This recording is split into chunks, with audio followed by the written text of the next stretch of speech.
నిరీక్షణ prayer house మరియు centre సంఘముల తరపున సర్వోన్నతమైన స్థలములలో నిత్యము కొనియాడబడుచున్న యేసుక్రీస్తు నామంలో మీ అందరికీ నా శుభములు. ఈ దినపు దేవుని మాట 75వ సంకీర్తన 9వ చరణం.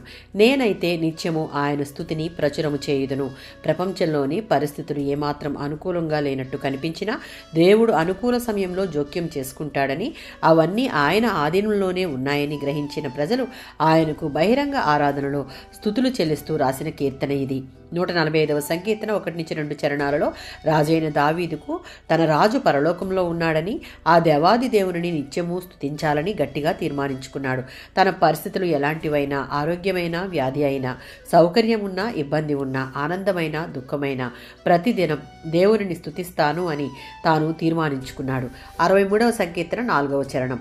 అన్నట్టుగానే దావీదు ఎల్లప్పుడూ మంచం మీద పడుకుని ఉన్నప్పుడు, దేవుని జ్ఞాపకం చేసుకుని స్తుతించినప్పుడు, రాత్రి జాముల యందు దేవుని యొక్క వాక్యము ధ్యానించినప్పుడు, క్రొవ్వు మెదడు దొరికినట్లుగా అనగా తన అవసరానికి మించిన సంతృప్తి కలిగిన అనుభవాలు పొందుకున్నప్పుడు దేవుని స్తుతిస్తూ కీర్తిస్తూ తన జీవితంలో దేవుడు తనకు చేసిన ప్రతి కార్యమును ప్రచురము చేసేవాడిగా మనం ఇక్కడ చూడవచ్చు.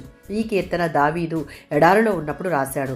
దావీదు జీవితంలో ఎడారులలో, చెరసాలలో, చావు నీడలలో ఉండి కూడా దేవునిని తాను తీర్మానించుకున్న రీతిగానే కీర్తిస్తూ పాటలు పాడుతూ సంతృప్తి చెందిన అనుభవాలు అనేకం ఉన్నాయి.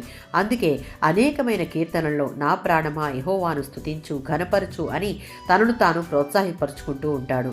అదేవిధంగా రక్షించబడి దేవుని కృపను అనుభవిస్తూ ఉన్న ప్రతి విశ్వాసి దావీదు వలె తీర్మానించుకుని నిత్యము ఆయనను స్తుతిస్తూ ఆయన నామమును ప్రచురము చేయుట మనందరి కర్తవ్యం. ఆమేన్.